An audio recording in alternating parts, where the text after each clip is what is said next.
The most lethal military vehicles ever constructed by man have become more accessible than ever. I tried Mechwarrior 5 Clans and I've got a lot to say about it. Back in the day, I couldn't wait for a new Mechwarrior game to come out. With 4 being my absolute favorite, I couldn't wait for 5, but when it finally released, I thought that maybe my time enjoying those kinds of simulator games had come to an end. Hello, this is Robert with Society Case Files coming at you with a game review for Mechwarrior 5 Clans. If you like this kind of content and you want to see more, please subscribe to the channel, hit the notification bell, and tap the like button. I've got a bunch to say about this game, so let's just dive right in. Mechwarrior 5 Clans didn't really appeal to me at first because I don't really care about the clans all that much, but Game Pass made me take a chance on it, and overall, I ended up really having a lot of fun. Enough that I have to wonder if maybe I should go back and give Mercenaries a try, especially since there's a whole bunch of mods and such. But that said, I've taken a deep dive into this and have a lot of thoughts and observations to share, so let's start with combat. If you've played one of these before, then you know how it goes. You lumber around, blast things with a variety of weapons, maybe blow off some limbs or something, and then move on. The mechs can be nimble if they're smaller, but then they supposedly don't take a whole lot of damage. However, in this game, you'll notice that the time to kill is somewhat lengthy, even with those tinier guys, under 40 tons for the most part. While trying to get the controls to work, I went into the target range simulator. I stood in front of one of the mechs that wasn't moving and blasted it with, 500 rounds of machine gun ammo and countless medium laser shots and quite a few missiles. It took a while to blow them up. Now, that said, when you're in a real mission, you've got your whole star with you shooting at stuff, and that was also an assault mech, so generally that isn't the most fair way to look at how combat is going to go.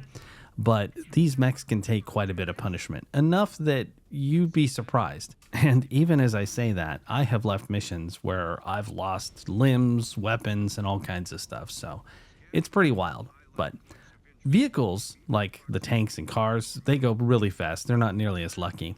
And they charge you with suicidal zeal, which makes it easier to take them down. I'm not sure why, but I had them practically ramming my feet. Maybe they thought I couldn't get a shot off on them if they were so close, or the AI just sucks.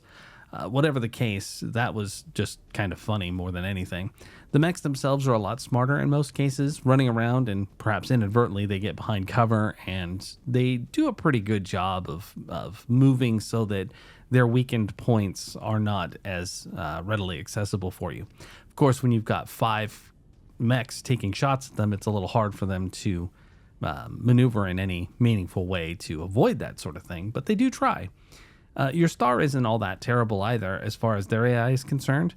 For the most part, it's pretty good, and you can control them to some extent, zooming out and getting this sort of aerial view of the action and then give them instructions. Honestly, I wasn't that sophisticated, and I just let them do their own thing, but it's a part of the game the devs emphasize, so one that probably should be dabbled in at the very least, especially as the missions become more complicated. There's a co-op mode, but I didn't know anyone who wanted to try the game to see what it was like. I imagine that with some coordination and communication, you could mop house on many of the missions, but they may become harder as well. Since I didn't get the chance to try it, I'd love to hear from someone with experience doing it. Let me know in the comments what you thought. One of the reasons I don't play Mechwarrior Online is the time to kill. I don't want, 5-shot kills or anything. Mechs are supposed to take punishment, but I've seen exchanges that just take way too long in the game, and it's kind of repeated here. My hand gets sore before most fights are over with, and that's kind of funny unto itself. I remember this from the previous games too. However, I used to be able to make a pretty cheesy build with an assault mech that had tons of medium lasers, and I could just wipe people out in a few hits. All around, you go into the game knowing that you'll have some heavy scraps, and it shouldn't bother you too much. These aren't Titans from Titanfall, and they could take a lot of punishment even when they only have 30 tons behind them. Let's move on to the story.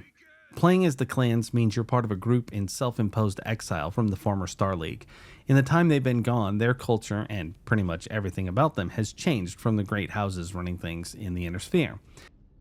The lore has the clans vying for a chance to invade the Inner Sphere several times under the misguided notion they're supposed to rebuild the Star League government, but they couldn't agree to do so. Some clan or another kept voting them down, ensuring they remained at relative peace.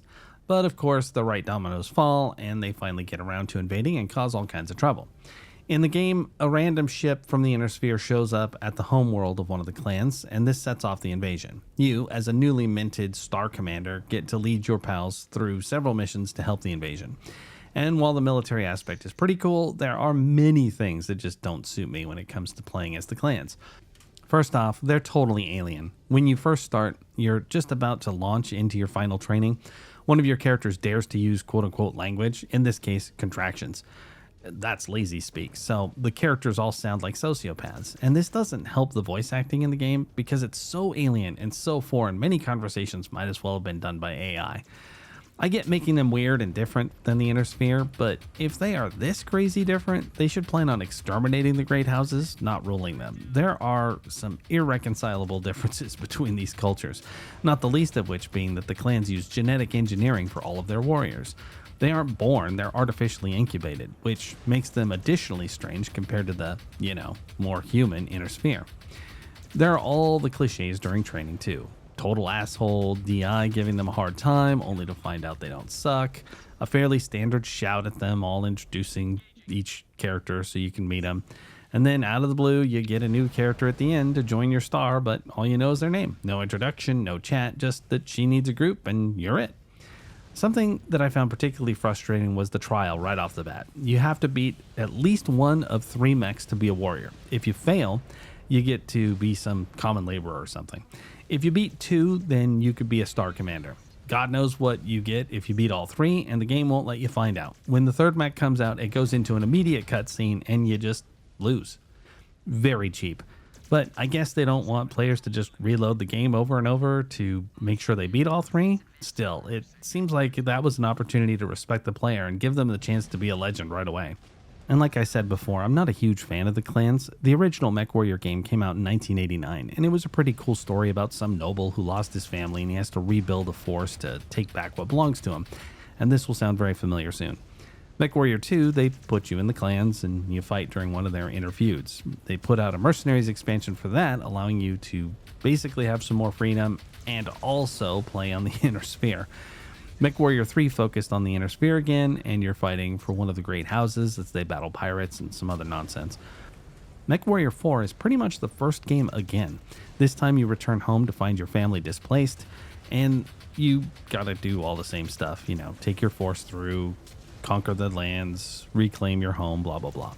The creepy thing is that they put out an expansion where you basically are playing some mercenary asshole who kills everyone you played in the first game.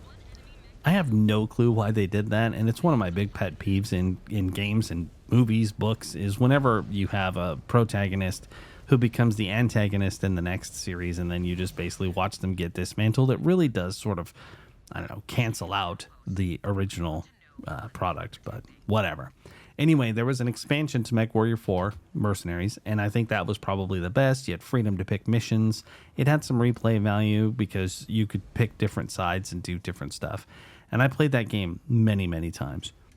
So now we're here at Mechwarrior 5 Clans, and it does a good job with the story if you can handle some of the alien/B-movie style dialogue. These people are strange, they're super aggressive, and honestly, they're the bad guys. I mean, I know that the Inner Sphere aren't that great of people. The houses can be really harsh and crazy, but they pretty much have been infighting for generations. A successful invasion means subjugating an entire population that the clans hate. The names they call them alone makes it clear that they have no good intention towards them. It's not like they're going to reform the Star League and make their lives better. I mean, I guess in their minds it would be, but their culture is just beyond crazy, so I can't really see it working out. So I have a hard time getting behind the campaign. Fortunately, the gameplay is a lot of fun, or else the voice acting and ideology would probably bother me a lot more. Let's talk about some of the missions. You don't have to do everything in a linear fashion. You're given some choices of what missions to take, though they are restricted by a tonnage loadout, which means you may be swapping out mechs here and there to get the job done. An example where this limited me was when I did a mission with a 175 limit, and I could only field 170. The next mission ahead was a limit of 195, so I bought the appropriate mechs to get to 190. Then another mission popped up with a limit of 185, so it was a little bit too high. The number's a touch arbitrary in many respects, and yes, light mechs can be quote-unquote stealthy, so to speak, but there's still 20 to 30 tons of machine thumping around the surface. Just because they're faster doesn't necessarily mean that they're going to be less detectable. And yeah, they might even have suppression for radar, but it doesn't mean that you won't hear them because they're clomping around like Godzilla after a big dinner.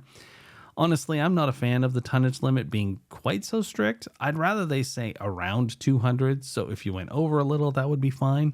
Or even like in Warhammer, where you could still do an army loadout, it just breaks cohesion and then you lose some bonus or a benefit. I think that would have been cooler, but this is how they did it. And obviously, there are situations where an assault mech star would be absolutely ridiculous, so I get not allowing us to take out 100-ton mechs all the time. And by the way, they do gatekeep that with levels. You can't even unlock them until you've achieved a certain level with your characters, and that just comes through playing the game. One thing it does for you, though, is it gives you a sense of difficulty. The higher the tonnage, the tougher it should be.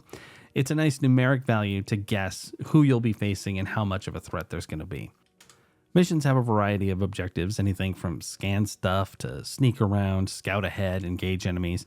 They do a good job of keeping it different and interesting, and they also have some really cool cinematic moments where things explode or other characters get involved in stuff, and the radio chatter is just epic. And since you're part of the clans in this one, there's a sense of being part of a military unit that's a lot more intense than like your average mercenary squad that you run around in the other games with. Everything seems to run just a little tighter, a little more official, and the banter during the missions helps reinforce that pretty well too. Let's talk about the graphics. I think the game looks pretty phenomenal. That includes the cutscenes. The characters look really good in my opinion, and when you're running around with your mechs, the environments are awesome. I like the effect of the weapons as well. It's immersive and you have decent diversity from the planets. All around, I think they're pretty fantastic, and if you go back and look at the game from 1989 to now, it's really cool to see how far it's come. Let's talk about the controls. This is a larger conversation. I started out to do this review with a mouse and keyboard because I couldn't get my regular joystick to work. Then I thought, a HOTAS would really make this awesome. Of course, I'd never owned a HOTAS before, and I'd always wanted to since I found out they existed way, way, way back when, so I went ahead and bought one. That was an adventure unto itself. I picked it up for a 2-day delivery. It got lost. I really wanted it before Thanksgiving, so I bought a second one, figuring I'd just get a refund for the first one anyway. They both showed up on the same day, and that was kind of annoying. But I learned something very quickly about the HOTAS experience. It's a hobby unto itself. There are profiles you can download, and the thing had more buttons than my keyboard. Even when I got it to work mostly, it still took about 2 hours of tweaking before I could get it to a playable state.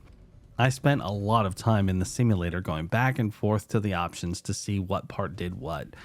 Was it kind of fun? A little, yeah. But every game seemed to require that, even Elite Dangerous, which actually had the profile built in for the HOTAS I bought.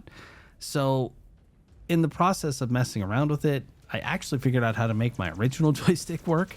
And as a result, I decided to abandon the dream from my younger self and focus on playing the game rather than tweaking controls forever. Even that took a little while to get going perfectly. Let me just say that the people who make this game are responsible for Mechwarrior Online. And during my research for getting the HOTAS to work, I learned that the majority of players who are in the PvP version just use a mouse and keyboard for their PvP stuff. There's a few people who are like, I own with a joystick, but it took a lot of training. I don't really think that's the average person. Going mouse and keyboard was fairly convenient in this game, especially since there are so many random things to worry about that your keyboard can take care of. But it was just not immersive to me. I don't know. It doesn't feel like Mechwarrior using a mouse. Controlling the mech with a joystick just gives you that simulator feel. And I prefer it. Yes, it's occasionally clunky because of how throttling works specifically and some of the twisting of the torso and that sort of thing. But other than that, it's just more fun for me. I didn't try it on a gamepad, however, it is available on console. I read that it works okay, so that's something to keep in mind if you want to give it a try in that way. That said, some of the controls aren't as responsive on the joystick as I'd like. Occasionally, when they try to orient my torso to my legs, it just would ignore the button press. That could be my old ass device, so I wouldn't blame the game on that one. They allow you to upgrade your pilots in this game. Effectively, they have a bunch of skills that you can put points into. Anything from energy weapon range to the cooldown of projectile guns and even your turning speed and evasion. I'm not super fond of this. It just kind of takes away from the simulator aspect. I kind of like the sense that you're just going to get better at it, and that's the only skill involved, and that it isn't going to be that, oh look, I'm suddenly evading attacks. I have to evade them myself, not just get lucky because I've got a skill point in it. I don't know. I'm a little torn on this one because what I just said I hold to, but at the same time, it is kind of neat to be able to improve your characters and actually see them get better. I don't know. Whatever. That's the choice they made, and whether or not it even makes that big of a difference, I can't say because it's hard to tell in the heat of battle. But there it is. Let's talk about repairs. This might be a bigger problem later in the game, but in Mechwarrior 5 Mercenaries, it was actually really tough because resources were really tight, and in this version, they don't seem to be quite as bad. When your star takes considerable damage, especially your companions that you're not even controlling, you do have to fix their stuff, and it takes time. You've got to allocate people to it. At the end of the mission, you'll be able to assign those people and even upgrade them, make them better, give them more resources to do it. For the most part, I didn't really notice it being that big of a deal, but I could see if everybody got severely damaged at the end of a fight, you might not be able to get everything to 100% before the next battle. And mechs cost a lot, so it's not like you could just have 3 or 4 extras just sitting around waiting for you too. I survived all the missions I played, so I wouldn't say it's horrible to have to repair, nor would I say that it's insanely difficult in the fights per se. I mean, you do take a beating. I did take enough damage to lose parts and to have to repair considerably. But I mean, you're one of the biggest things on the field, so you're also a massive target. It's not a surprise you're going to take some sort of punishment throughout the fight. When your star does too, that does mean that you have more than just yourself to worry about between missions, just like Mercenaries, to be honest, I guess. But that gets a little frustrating when the AI is like, oh, I'm ejecting. It's like, really? What are you even doing over there? And then again, maybe it's my fault for not controlling them more, but kind of have a feeling that it's more about the AI skill than it is about you telling them what to do specifically. And I just want to talk about leveling up a little bit more. You basically level up not just your pilots to give them new skills, but you gain honor, which grants you access to new mechs, equipment, and upgrades in general too. I think it's a pretty good choice for gatekeeping because no matter what you accrue, no matter how much you save, no matter how well you do, you're not getting an assault mech right away. You have to earn that Atlas, damn it. And the levels and experience just give you one more thing to consider and control and be more involved in the development of your team. Your characters not only become better with their skills, but eventually they develop affinities as well based on the types of weapons and the skills you give them, which will probably help. There are some enemies out there that are absurdly overpowered. I fought this flying thing that took so much damage, I honestly thought the game was bugged. All around, I do like the way it works. It gives you something to strive for besides just do another mission, repair the mech, upgrade, and move on. I kind of like the strategic value of having more at your disposal to play with. And that extra little nuance makes the group feel a little bit more like they're developing too, as a team and individuals. They're becoming better at what they do, and it's represented in the stats. And yes, I know I complained about the pilot advances above. I guess I'm just fickle. But, you know, a quick story about Mech Commander 2. That was a RTS game. I don't want to go too crazy, but I had the same lance of people in that game last all the way up to the second to last mission. And because they developed and became better, they had only 4 skills, and they just went up based on their combat effectiveness. And at the very end, the second to the last mission, I lost one of them, but it was so heroic how he went out, and it just made the game a lot more fun, having seen that character develop much the way these do. So I could really see something epic happening like that. I'm not necessarily sure you can lose the star members in this because they're all named characters, and you made the characters in Mech Commander 2. But that said, it's a lot more epic to see these characters grow and become cooler as you play. So, in conclusion, Mechwarrior 5 Clans is a great game all around. I found it far more accessible than Mechwarrior 5 Mercenaries, particularly since I could not get into that game at all. This one, I'm engaged with the gameplay and the development of the characters and everything else. It's just a fun experience. Despite my distaste for the clans, I can't say too much bad about it. I kind of wish they would have just done Innersphere, but it's different, and that's cool, I guess. Would I recommend it? Well, I got Microsoft Game Pass to play Stalker 2 and found this on there as well.